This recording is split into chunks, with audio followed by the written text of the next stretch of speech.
Hello, everyone. This is Ridz, Namaste, Assalamu alaikum. Welcome everyone to the top 10. I am S.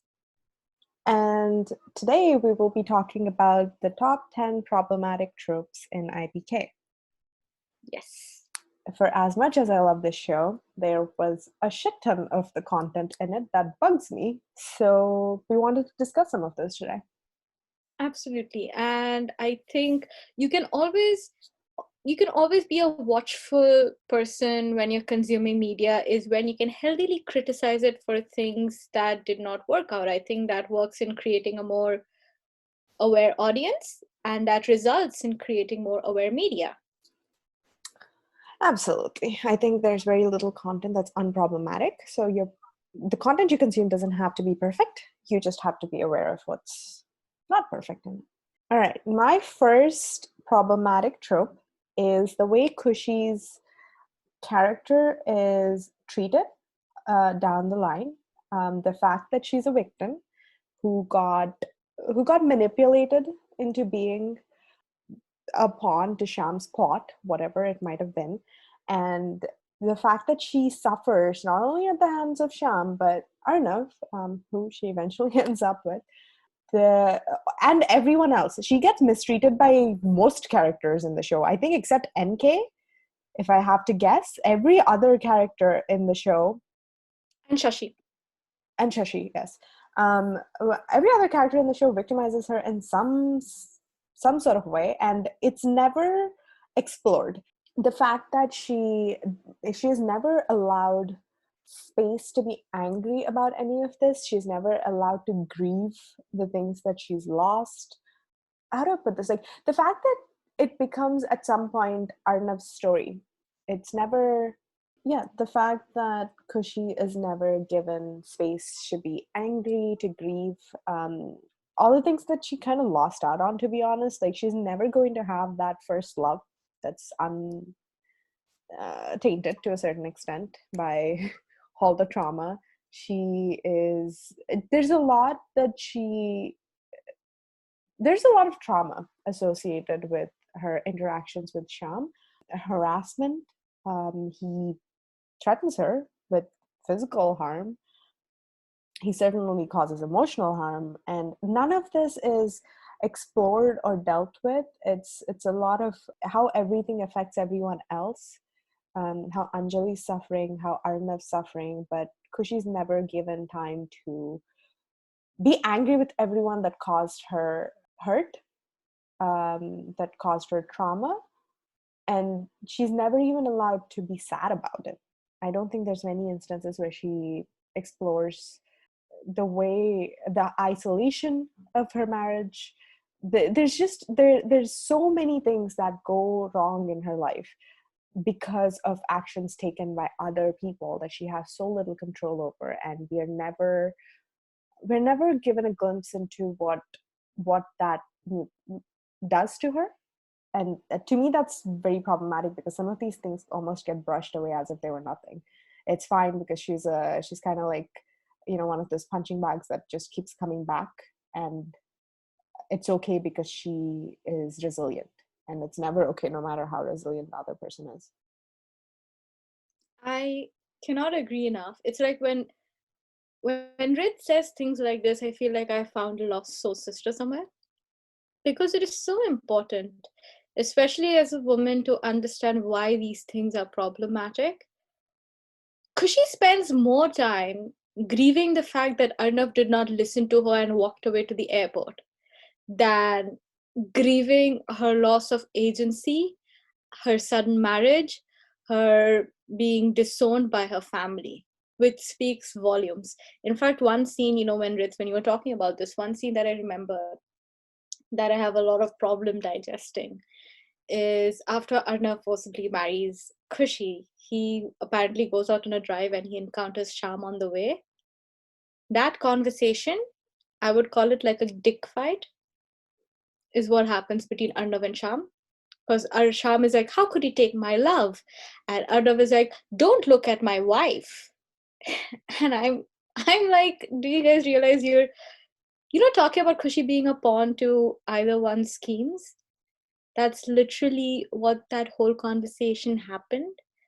I'm crying because a woman's life is literally destroyed, but all these two care about is showing who owns Kushi and who has more control of Kushi. That's one scene that is very difficult for me to digest. So thank you for pointing that out. My first thing that I find extremely problematic in IPK is Arnav forcing Kushi to be his wife. And not just that, what's even more problematic is how he forces her to remain as his wife in the later episodes. I could, in some grand scheme of things, defend Arnav the way he married Kushi because he would probably believe it's not the right thing to do. I can never justify his actions, but I can find explanation for it. But when it comes to the way he tries to force Kushi to remain as his wife, is what I find it extremely difficult to swallow, because I don't know why they try to push it down our throats that Arnav wanting Kushi to be his wife is the biggest sign of him loving her. I can totally get behind Arnav not being able to allow Kushi to leave because he has extreme attachment issues. But this whole track that they try to make it comedic, I can't watch. I literally cannot watch it. I was compelled to stop watching it when it came out because you, at this point, the story, the writers have stopped viewing Kushi as a character. Because if you look at her, what has happened from Arnav's circumstance? He saw a big misunderstanding, he punished a woman without it, then he got to know the truth, and his love has returned tenfold.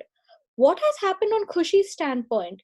She immensely fell in love, head over heels, for the second time. She fell in love with the same man. She dreamt of marrying him. Overnight, her dreams were fulfilled as a nightmare. Then she is in a 3 to 4 month long abusive relationship, getting abused at the hands of the man she loved. Verbal abuse, emotional manipulation, they all count as abuse. And then after 4.5 months, after he literally calls her characterless and everything, after 4.5 to 5 months, she learns that, oh, his misunderstanding is resolved. It was all due to a misunderstanding, and now he wants her to stay as his wife. I never understand that dialogue where Arnav is like, "Ye shadi ka koi matlab nahi hai. Like, does this marriage not mean anything to you?" And I'm like, what marriage are you talking about? Where you made your wife sleep on the floor, where you did not allow your wife to be in the same quarters as you, where you told her that living in the same space as her is disgusting because you have to take breathe in the same space as her, where you called her characterless, where you did not even allow her to put clothes in your cupboard. Like, that is the marriage you want to continue? I was very confused as to why people thought it was romantic that Arnav was moving. He was not moving walls to get her back, he was just flexing his money for her to be. He threatened her again at Payal and Akash's wedding for her to remain in the house. And the reason why I find it so difficult is because Arnav goes through such elaborate schemes to do the most painful things to Kushi, so as to she stays with him out of fright, then actually apologize to her, for which Kushi would have never left Arnav because she also has issues of being left alone, which is why the airport scene haunts her so much. So if Arnav as a man can be so aggressive and about so many other things, I think it wouldn't be out of character for him to actually apologize and speak about his feelings. I didn't even need him to correct everything that happened. I mean, this is fiction. We all take it with 2 tablespoons of salt. The fact that we don't get an apology, and because it's apparently out of character for him, is what makes this very problematic. I always rewrite the scene in my head as to why Kushi would come back after 6 months, because there's no way I would accept what's shown on TV. To me, it's like, I don't know, not 2 steps, like a million steps back for Arnav's character. You see him learn to say, as tragic as it is that a grown-ass man cannot say sorry, he learns how to say sorry to her for one comment he made that hurts her. You're telling me that he cannot pull himself together enough to apologize for literally running her life off the tracks. I have a huge bone to pick with that. Continuing on that thought, to me, their relationship is an abusive one. Arnav's behavior towards Kushi, especially during the marriage, but even before that, is incredibly problematic given the fact that he's someone who's in power. There is already an uneven foundation between them, I guess you could say. He's her employer. He is her sister's JG. Like he's always in some sort of like position of power, and he uses it to his advantage in every turn. He says things to her that he I don't care what he thought happened between Sham and Kushi. The fact that he tells her, to S's point, the fact that he tells her that she's horrible enough of a human being that he cannot be in the same physical space as her, except he's the one who brought her into this house, so where the fuck is she supposed to go? He tells her he's glad her parents died, or he's glad that they didn't see what sort of a person Kushi has become. That's crossing so many lines and throwing the trust she showed in him much early on in her face. Yeah, there's so many instances of him being verbally abusive. The fact that he takes away her agency in the marriage. She is in that marriage because of his threats. She doesn't, like, she's in a house against her wishes, except the person who brought her into it also does not want her there.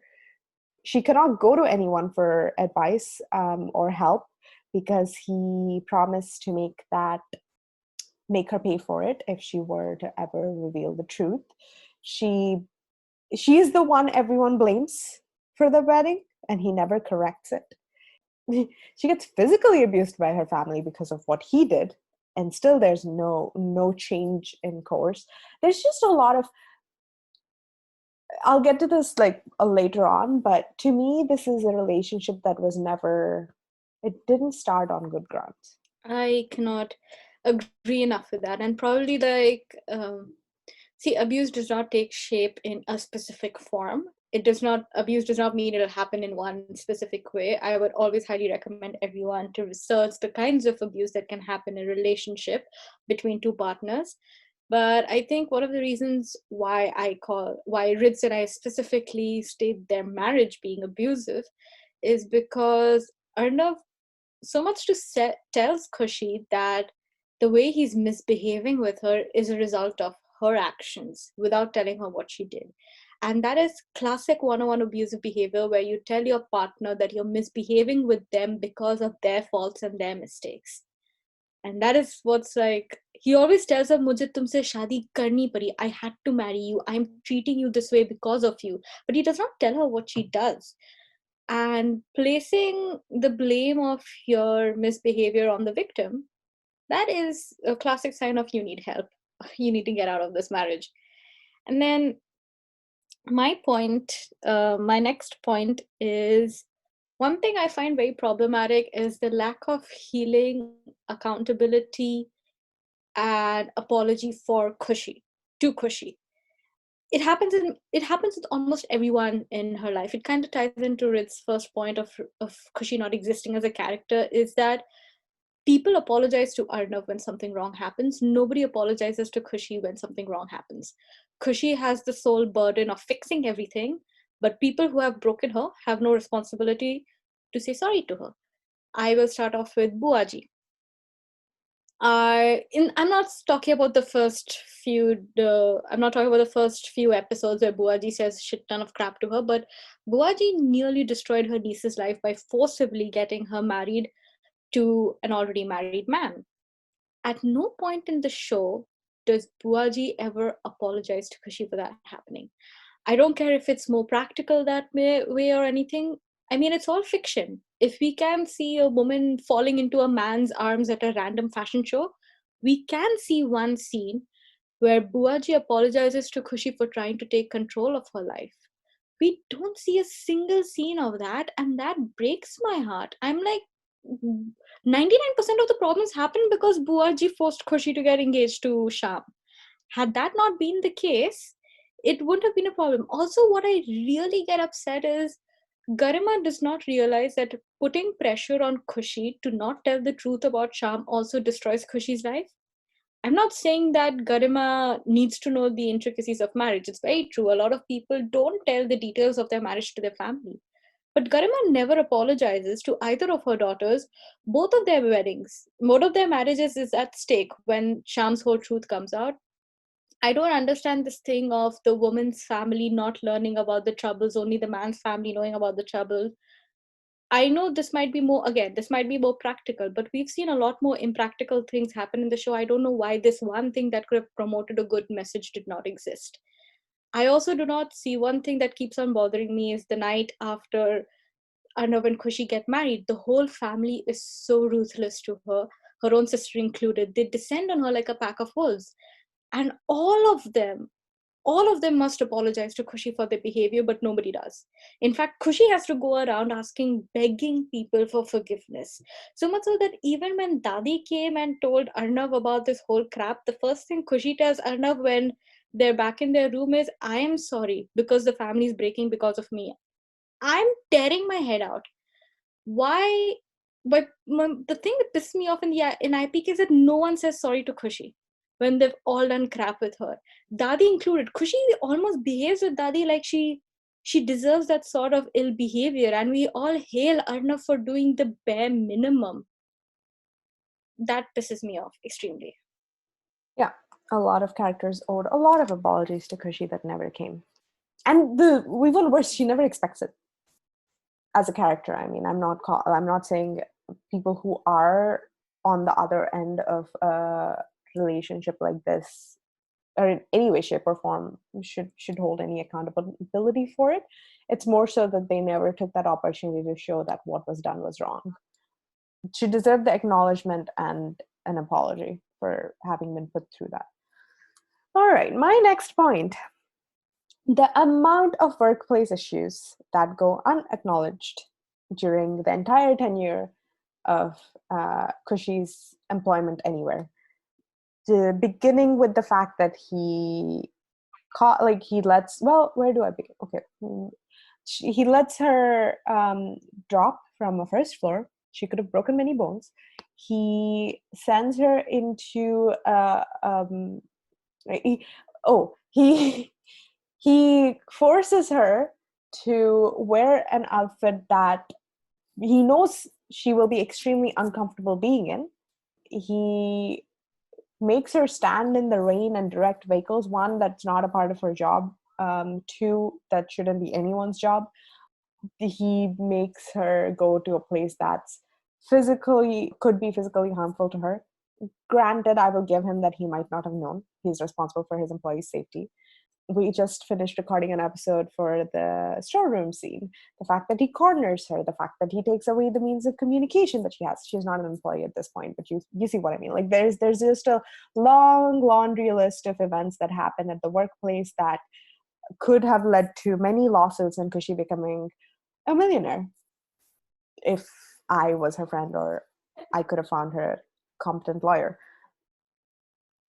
Also, the fact that Anjali threatens her with a non-existent contract to make her go back to work. One, that's fraud because it's a contract that cannot be executed. Two, this is another person in the family who does not understand how workplaces should work.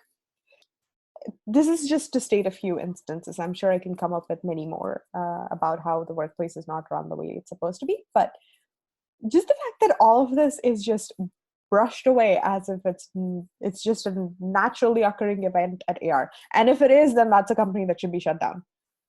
It's a Raizada thing to mistreat their employees. Both working at Shantivan as well as AR, both the companies, I'm holding the Raizadas as a company, they thoroughly misuse their power. Thoroughly. I have so much of a problem with Kushi just working in Shantivan because almost sneakily, they're almost making her do housework. And I will kill you. I have the I will kill you vibes for every member of Shantivan. Again, Anjali deserves to. Anjali apologizes to Kushi, and Kushi's like, "Oh, I understand because it's for your family." I'm like, no, woman, no. Seriously, no. I literally thought Lavanya and Kushi would bond over the fact that they're both in a shitty family right now and they don't know how to escape this hellhole. Lavanya is stuck because of Arnav, Kushi stuck because of the contract. I don't. This should have been the plot. But yeah, also things such as Arnav making Kushi work overtime. That is without any extra. You can't just randomly tell someone that, oh, your work is supposed to get over at 6 o'clock. No, today's going to get over near 12 o'clock.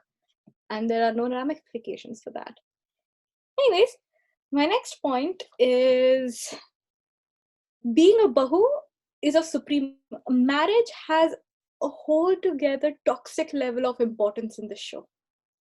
It gets on my nerves. First of all, Nani would nearly murder Lavanya because she's not the ideal bahu she has in her head. Arnav at that point is a little bit sensible, who's like, excuse me. Marriage is given such a toxic amount of importance in the show that Kushi thinks it is okay to not tell a woman that her husband cheated on her and was about to get married again. And the fact that it's not, this would have been okay if Sham had brought the truth and being like, Kushi, I can't marry you because XYZ. No, by chance this happened. Otherwise, Kushi was well on her way to becoming Sham's second wife.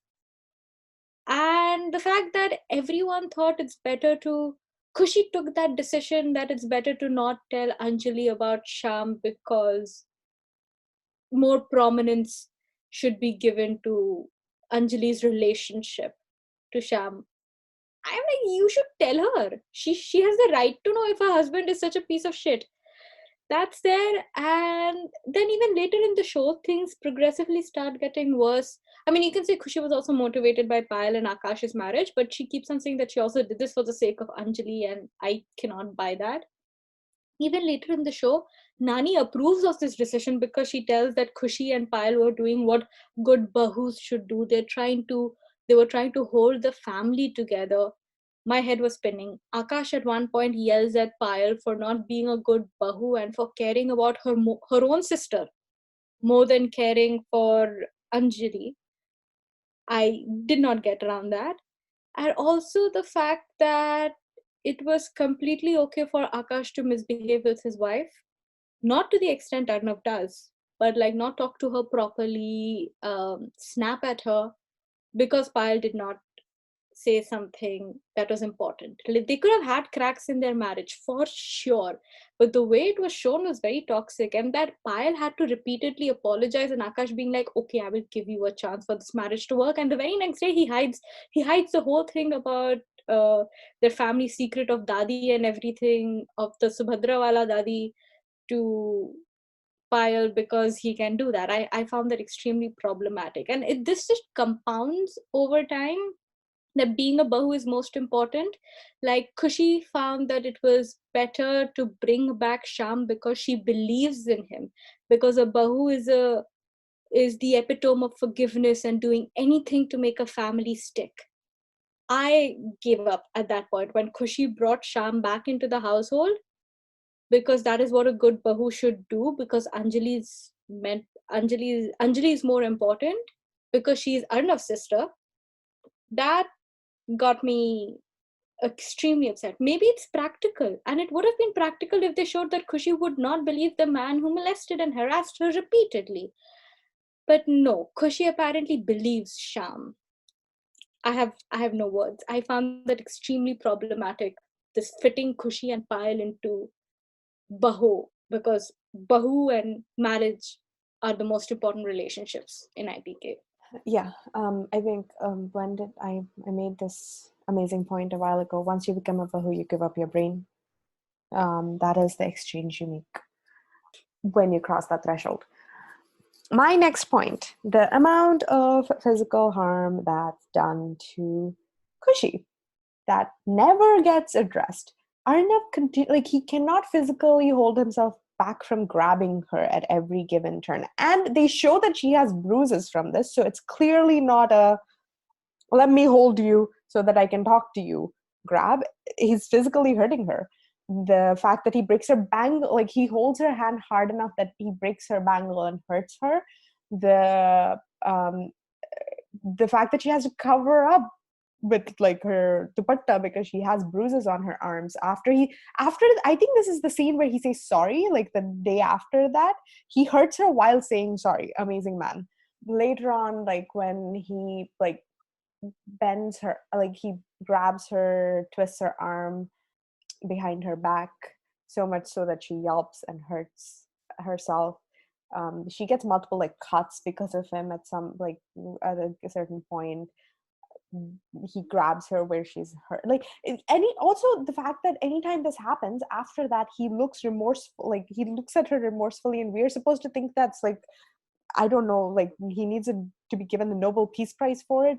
The amount of like romantic undertones that has, to me, is extremely problematic. The fact that like this kind of goes away later on, except then the whole plot goes to shit. So I think it's just they forgot that this is a part of his character, not that this is problematic and they wrote it out. It's just they didn't, I guess the writers changed, I don't know. But yeah, just the amount of bruises Kushi accumulates as the show goes on. Yeah, and I really don't.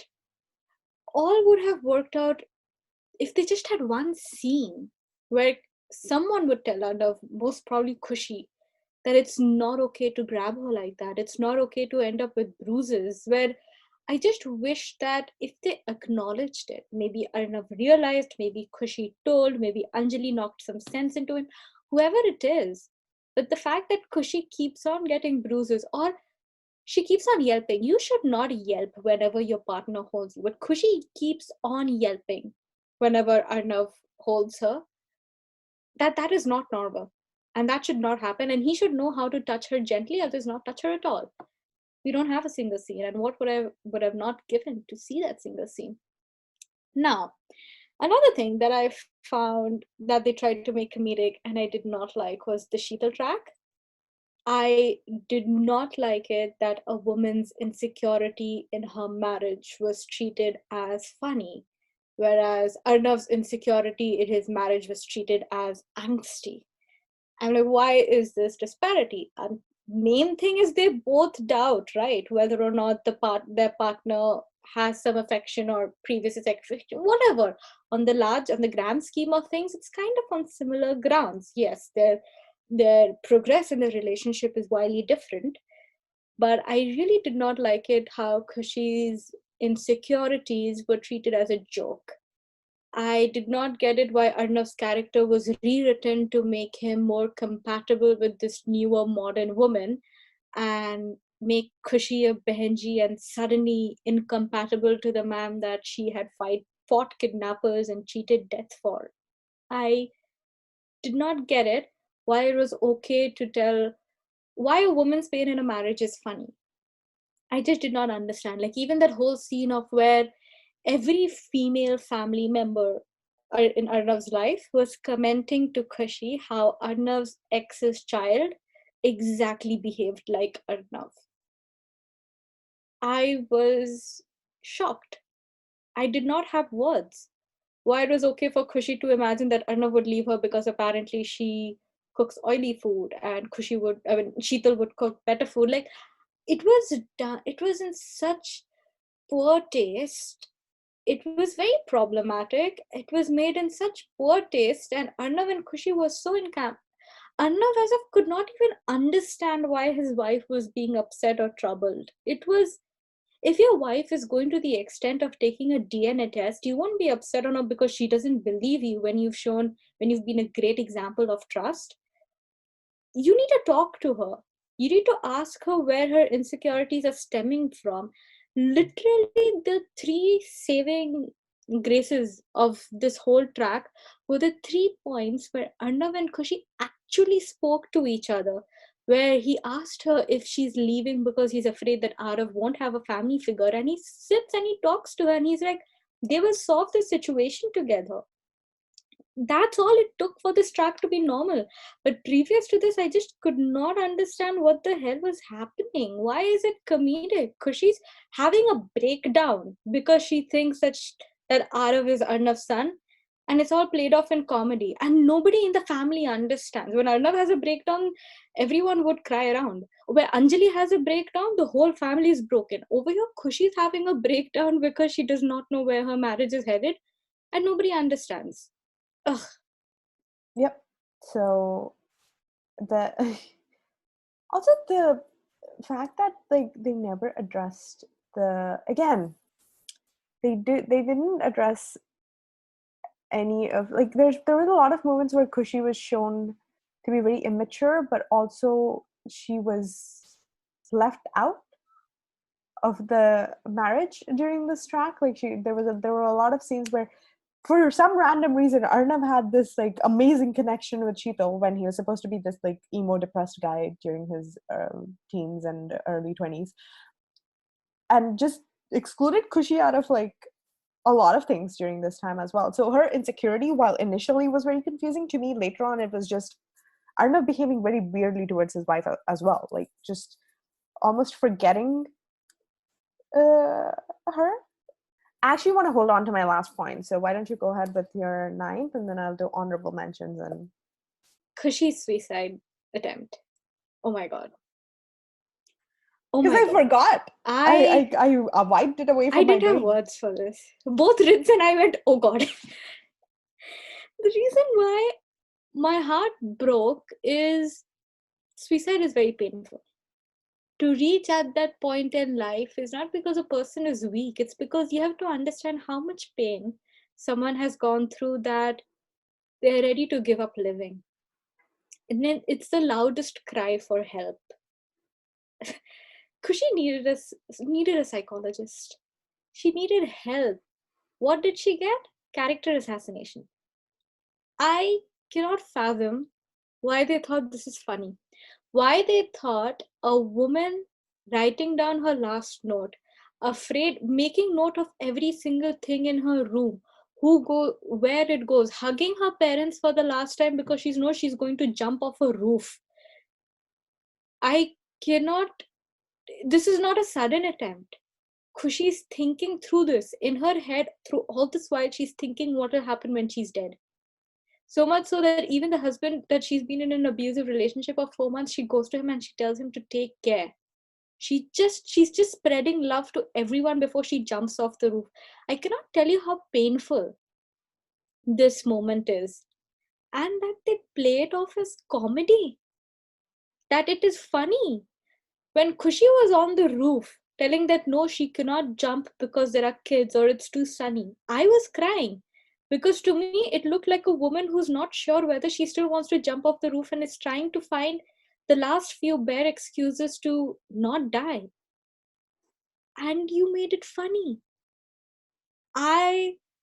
It breaks my heart, and I am so upset that Arnav's trauma of his parents' suicide is what you used as a character trait for him. But for Kushi, her being driven to suicide because of her husband, her being and why is she going to commit suicide? Because her fear for the past 2 days that her husband might murder her because he's in love with someone else is trivialized. I cannot emphasize enough that if you think your husband is going to murder you, it is not a joke. It is not something that you can laugh about because it's the truth in many people's lives. I don't know why they made it funny that Kushi thought Arnav could kill her. She was convinced that the man she loves might murder her. I don't have words for this. You know how Arnav says that staying with Kushi disgusts him. This whole track disgusted me. I've never watched it, and it was the worst writing decision. I cannot see any excuse, explanation, or justification for this to exist. And I'm surprised how this did not trigger Arnav's trauma. He gets triggered if Kushi says that you have your mother's eyes. And he did not get triggered seeing his wife trying to commit suicide nearly the same way his mother did. Because of him. He's the trigger in this situation. That would like if on Arnav's trauma is so deep that this is a nightmare he has this many years down the line, that would have caused major breakdown. The fact that he is the person who triggered someone else to take that step. And what breaks my heart is that this could have really been the perfect moment to reveal the marriage. Like, it would have been perfect if Arnav revealed the marriage. Kushi went to kill herself. Arnav stopped and he broke down because his trauma is triggered in front of him.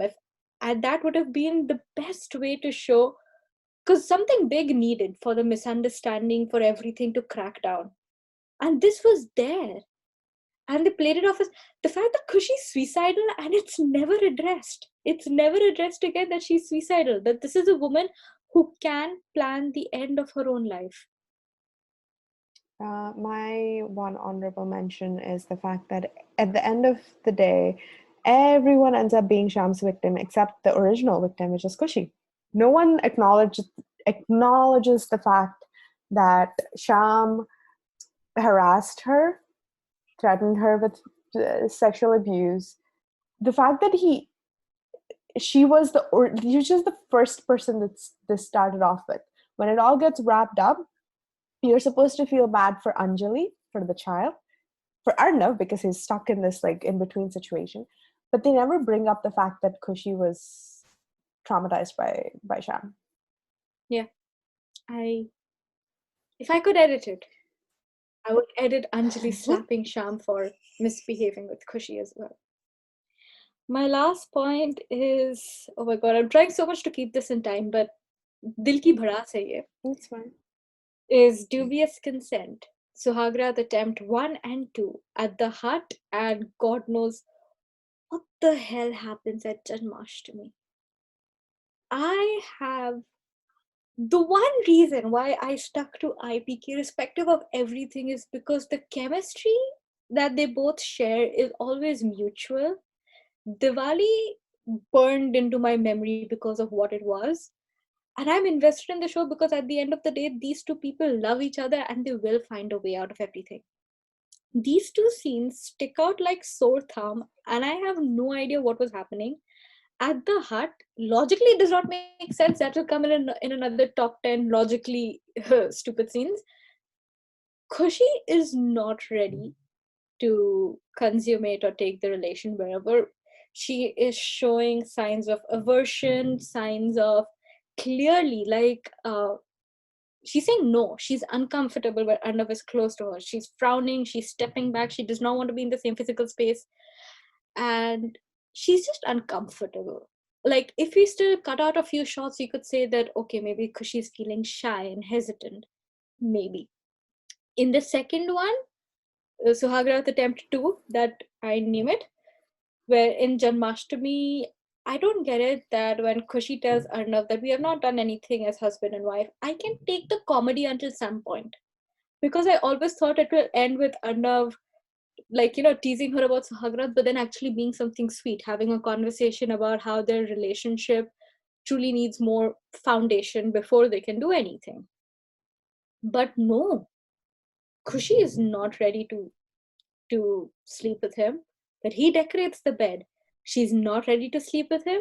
He gives her a dress, asks her to change, and holds on to her dupatta. She's freaked out. She does not know what's happening. He builds pressure on her. He builds expectation on her. He more or less tells her that he wants to have sex with her, and there's no reason why Kushi should not want the same. And then he does everything. What I find so problematic is this is a man that if Kushi took one step aside, he would look away, irrespective of whether or not it logically makes sense, because consent matters. But right now, because Kushi brought up the topic that she does not feel they're husband and wife, I don't know why he thinks he has the access to have sex with her, even though she's completely not ready to have it. And I get so upset that the minute Kushi talks about she's not comfortable because they have not done any of the rituals, he drags her out to go and complete all the rituals, and he drags her around the fire to do phiras. And I'm like, very good. You did the Sindoor and Mangal Sutra Zabardasti se with force. You might as well do this one with force as well. I'm like, are you telling her you love her because you just at your epitome of sexual frustration, or because this was something that you actually wanted to tell Kushi for a very long time? It is so distasteful. And I found it very strange that in a show where consent was pretty steady throughout, on these two scenes that was very important, that the first time they ever talk about sex is with him trying to force her into it. I don't know why it happened. I don't know why it existed. I almost wonder if they, now that you're talking about it, I almost wonder if they bought into the husband and wife don't need consent bullshit, because this doesn't, to my knowledge, this doesn't happen before marriage or before he starts seeing her as his wife. Oh, yeah, they are true. These scenes happen after Arnav sees Kushi as his wife. But no, I find it very stupid because when they actually do consummate, then Arnav is about to kiss her. They're close and comfortable, but he does And not. he asks her consent during the act, like when she's actually ready to take that step. Yeah, no, but I just, when you were talking about it, I wondered, because these scenes came after at least Arnav considered her his wife. Yeah, I found it very difficult to digest because Arnav knows a lot more about sex, clearly. And he makes, like, even the things that he makes fun of Kushi throughout the day, I don't know why he does not get it that this is coming from her lack of experience, from her not knowing what's her status in the relationship, which a trust he has with great honor kept on breaking every now and then. So instead of addressing as to why Kushi, I can clearly see why Arnav would think in that direction. I laughed when that scene happened when he's like, "Oh yeah, cool, yeah, we did not have sex, totally. Let's have it." But I am surprised that he does not wonder as to why Kushi is hesitating and why it's, whether it's her being shy, whether it's anything. I'm just surprised that for a man like Arnav, who at this point has been very vocal about relationships, marriage, being close to someone, his own feelings and desires, he's not spoken about a thing that is as important as this. Yeah, I don't know. My grand finale of opinions on problematic tropes, and I assume this is the one most people might disagree on. I don't know. Also, don't care. It's the fact that Arnav and Kushi end up together at all. How do I put this? I have to jump through multiple hoops to be okay with the fact that the show has a happy ending. Because this couple, with given all my preceding points about Arnav's behavior towards Kushi, I'm going to list off a few, okay? He has financial control over her. He controls who she meets when she meets them in certain situations during the original marriage. He makes her sleep in an ice cold, that's not even a room, like garden during peak of winter. February in Delhi is no joke. He he verbally belittles her multiple times before and after marriage. He threatens her family. He threatens her family's livelihood. This is after everything's supposed to be fixed also. Physical harm in many situations. Like, these are all classic signs of abuse. And this is a couple that I'm supposed to be okay with the fact that they ended up together. And that was a good ending. Like, I would have been like, at the end of it, if they were like, Kushi suffered from Stockholm syndrome, and so they were together, I'd be like, okay, that makes sense. So to me, this isn't a couple in reality I would ever endorse being together.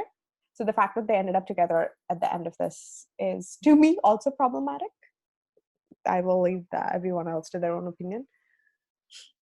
I remember getting a note about how do you vision Arnav and Kushi together, and I always say that for me to realize that I do believe they ended up together because I believe in star-crossed lovers. I believe in Hamesha Wala Pyaar. I believe in Rabba Ve. I believe in all of that.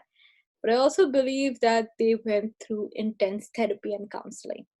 I am a firm believer of that because there is this drastic change of the nature of the relationship by the end of the show where they're more communicative, they're more talking. Arnav does not really grab her. if not taken for writers just not writing that anymore.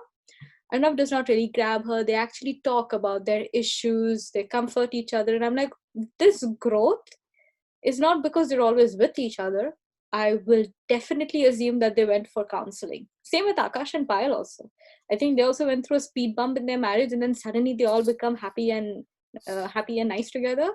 That only happens when you've been going under like therapy for quite a few months and probably a year. And that is the same thing I will give to Arnav and Kushi. Like they go back to their initial stage of being a bit teasing and flirting, and that's their usual, that's how their marriage is.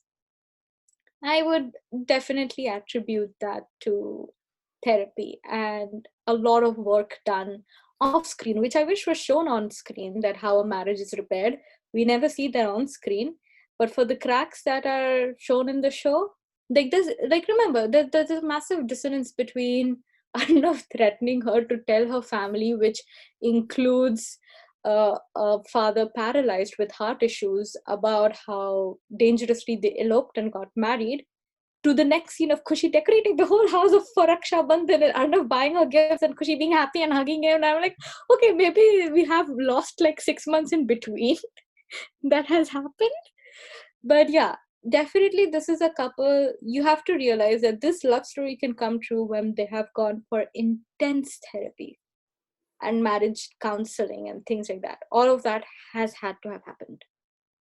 Yeah, given what's on screen, these two, like Kushi should have walked away. There should have been a separation track. True. I would have loved, like, I so badly wanted her to go back to Lucknow, because to me that was always her home, that she got snatched away from unceremoniously and was never able to return to, and that's one of the tragedies. But anyway, I won't belabor the point. To me, this is a couple that, given what the story was for them, to me it always makes me uncomfortable. Like I always try to change the later parts of the show. Like I write in more apologies from Arnav's perspective, or a separation, or Kushi actually like walking away and ending up with someone else, or one of them dying. I think the reason I wrote so much is probably because I've been trying to rewrite this ending to my satisfaction for forever. Yeah, I'm just I'm not comfortable with the ending as it is. Yeah. And with that, we come to an end of our top 10 problematic, probably the longest top 10. Longest top 10 problematic tropes of IPK. I hope you really enjoyed this. Again, we also love Arnav and Kushi immensely, but then we should always be aware of some things. I don't love Arnav very much right now. Yeah, we're in the zone of not loving Arnav that much right now. But yeah, we hope you enjoyed this, like the rest of our episodes and everything. Thank you so much for the over 100 subscribers. We're immensely happy for that. Thank you, thank you, thank you. Bye. Bye.